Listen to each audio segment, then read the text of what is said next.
नमस्कार दोस्तों, मैं राहुल एक बार फिर से आप सभी का हार्दिक अभिनंदन करता हूं। दोस्तों, आज हम बात करेंगे वेद, इतिहास और पुराण की। पुराण और इतिहास में भेद है, वहीं वेद और पुराण में भी भेद है दोस्तों। पर इससे पहले अगर आपने हमारा चैनल सब्सक्राइब नहीं किया है तो प्लीज कर लीजिए, क्योंकि हम आपके लिए ऐसी महत्वपूर्ण जानकारियां लेकर आते रहेंगे।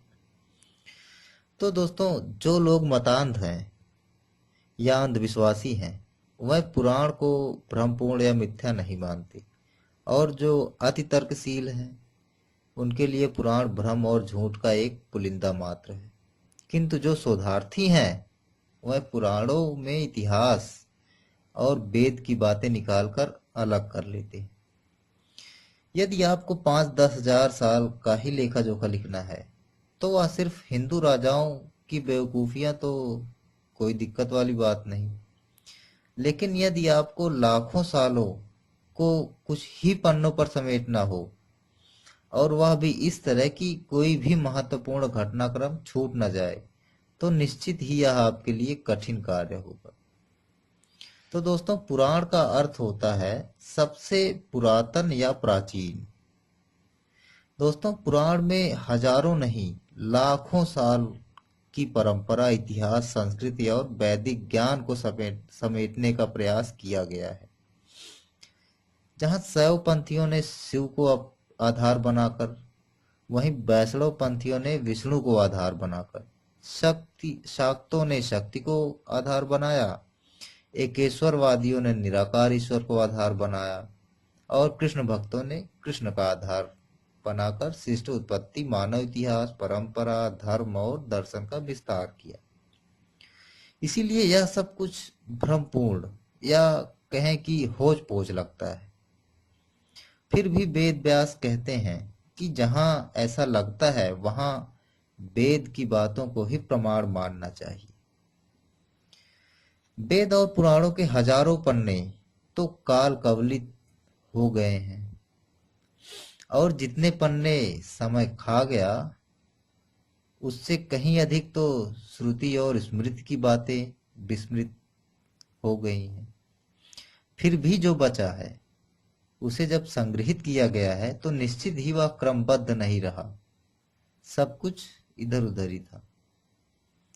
परंतु इतने के ही अर्थ निकाल लिए जाएं तो जो छूट गया है उसे इतने में ही पकड़ा जा सकता है मित्रों। आज के पश्चात नजरिए से प्रभावित लोगों को पुराण की समझ नहीं है, बिल्कुल भी नहीं है दोस्तों। जब हवा का रुख है इतिहास की ओर, लोग यह नहीं जानते कि जीवन रहस्यमय है जिसकी परतों पर परतें हैं। यदि वर्तमान धार्मिकों के पास थोड़ी सी वैज्ञानिक समझ होती तो वह पुराणों में छिपे इतिहास और विज्ञान को पकड़ना जानते। लेकिन पोथी पंडितों को कथाएं बाँचने से फुर्सत मिले तब कहीं वह पुराण को इतिहास करने में लगेंगे, तब तो कहीं उन पर शोध किया जाएगा। पुराण का अर्थ इतिहास का सार, निचोड़ और इतिहास का अर्थ है जो घटनाक्रम हुआ तथा तथ्यपरक विस्तृत ब्यौरा। जरूरत है कि हम पुराण की कथाओं को समझें और उन्हें इतिहास अनुसार लिखें। कब तक पुराण की कथाओं को उसी रूप में सुनाया जाएगा जिस रूप में वह काल्पनिक लगती है। जरूरत है कि उनके आसपास जमी धूल को झाड़ा जाए। दोस्तों, मैं आपको पुराणों के नाम बताता हूँ, जितने भी पुराण हैं। दोस्तों, पुराणों में अग्नि, भागवत, भविष्य, मैं आपको विस्तृत में बताता हूँ पुराणों के नाम। अग्नि पुराण, भागवत पुराण, भविष्य पुराण, ब्रह्मा पुराण, ब्रह्मांड पुराण, गरुड़ पुराण, कूर्म पुराण, लिंग पुराण, मार्कंडेय पुराण, मत्स्य पुराण, नारद पुराण, पद्म पुराण, शिव पुराण, स्कंद पुराण, ब्रह्मवैवर्त पुराण, पुराण, वराह पुराण और विष्णु पुराण। उक्त 18 के 18 ही उपपुराण भी है। दोस्तों, हिंदुओं में मुख्यतः दो इतिहास ग्रंथ माने गए हैं। पहला तो रामायण और दूसरा महाभारत। महाभारत रामायण और महाभारत की कहानियों को पौराणिक कथाएं कहना अनुचित है।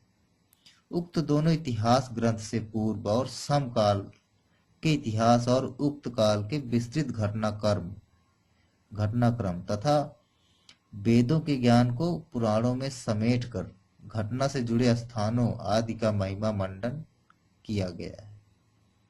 इसीलिए पुराण इतिहास भी हैं और वेदों को मिथकीय व्याख्या भी।